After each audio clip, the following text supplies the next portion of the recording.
What effect do you think Machiavelli had on the ideas of leadership in Christianity? Can we ever reach the idea of a good, just king in a world of Machiavellian politics? Also, the last two videos were brilliant, very good content. Keep it up. I mean, I think Machiavelli was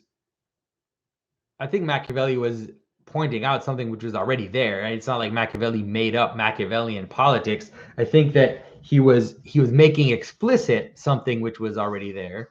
The difficulty of earthly power, the difficulty of earthly hierarchies. And so, can we ever reach the idea of a good, just king? I think it's possible.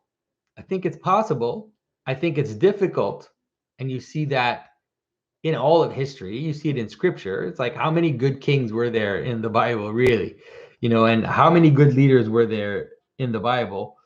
And it's the same in history. A lot of people complain about Christianity, about Byzantine emperors or popes and how corrupt and horrible they are. And the thing is that most of the time it's not necessarily false. It's not false. The problem is when you think that you can do better, or that you can decry the authority and then try to replace it. I think the Christian way to do it is to decry the authority, but then not try to replace it. And you see that in, for example, figures like St. John Chrysostom, who denounces the king for his immorality and then is killed.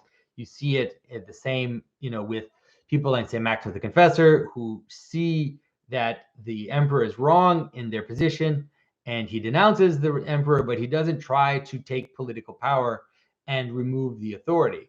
And so that is the reality we live in. And so I believe that it is completely acceptable to criticize the authorities and remain submitted to them.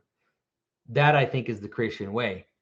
A lot of people will disagree with me. I'm sure a bunch of Americans will disagree with me, but I'm Canadian and I have a queen, so. All right. Okay.